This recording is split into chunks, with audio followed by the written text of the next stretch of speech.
topic 7.3 historical evidence from inscription means what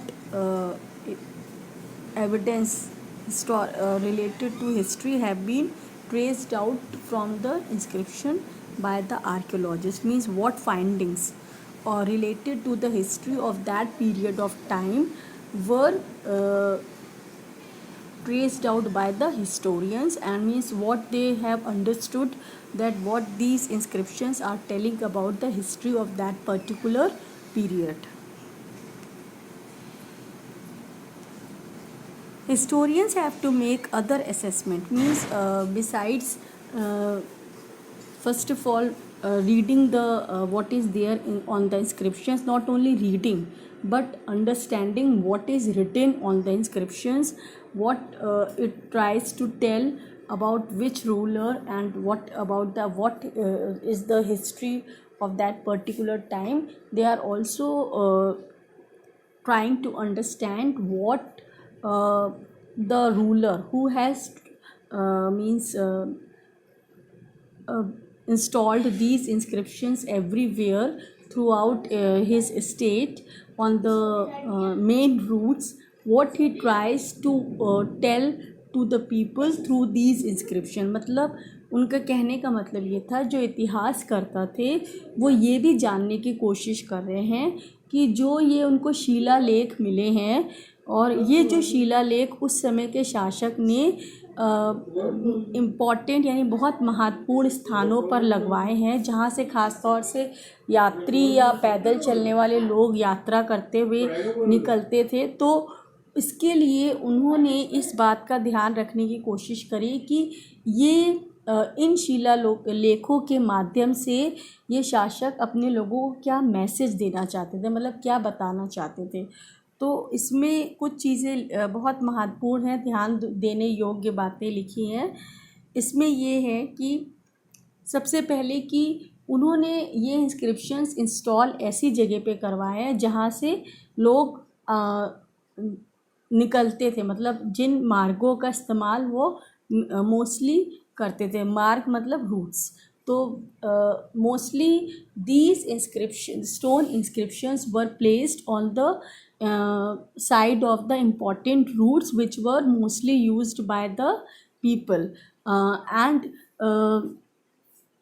it is the inscriptions are are placed over there so that those who are passing through these routes should stop for a minute and read what is written or what is being carved out on the stones.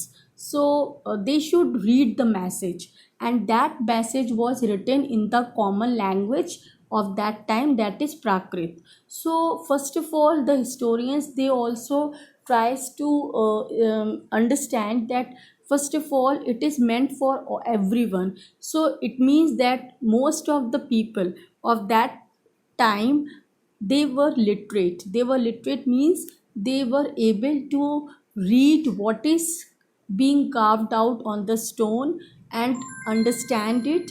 So it means that most of the people, they were knowing the language Prakrit, and not only they were speaking Prakrit language, but they were also reading and writing it. So most of them were literate people. And second thing,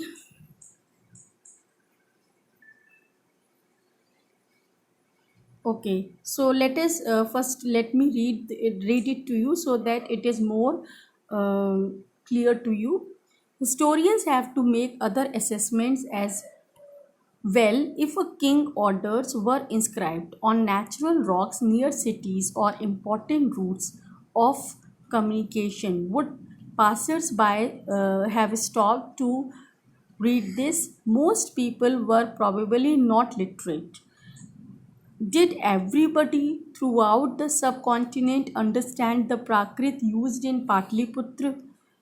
Would the orders of the king have been followed? Answers to such questions are not always easy to find. Means whatever was carved out on the stone for the people to read and follow it. So it is only the message that was given to the people it was not written anywhere whether the people were following it or not, really following it or not. Some of these problems are evident if we look at an Ashokan inscription, which has often been interpreted as reflecting the anguish of the ruler. कुछ जो inscriptions थे, शिलालेख थे, उसमें जो राजा अशोक था, सम्राट अशोक, उसने अपने मतलब दुख को प्रकट करने की कोशिश की है, मीन्स वेदना, दुख और वेदना. Anguish means the sorrow. So what feelings of sorrow he was having within his heart, so he tried to express his sorrow, his guilt to the people, that he is suffering so much from that particular guilt. Some of these okay, as well as marking a change in its attitude towards warfare. So this they are trying to tell that in some of the inscriptions there were written, means the messages that were written, they were expressing the anguish of the ruler.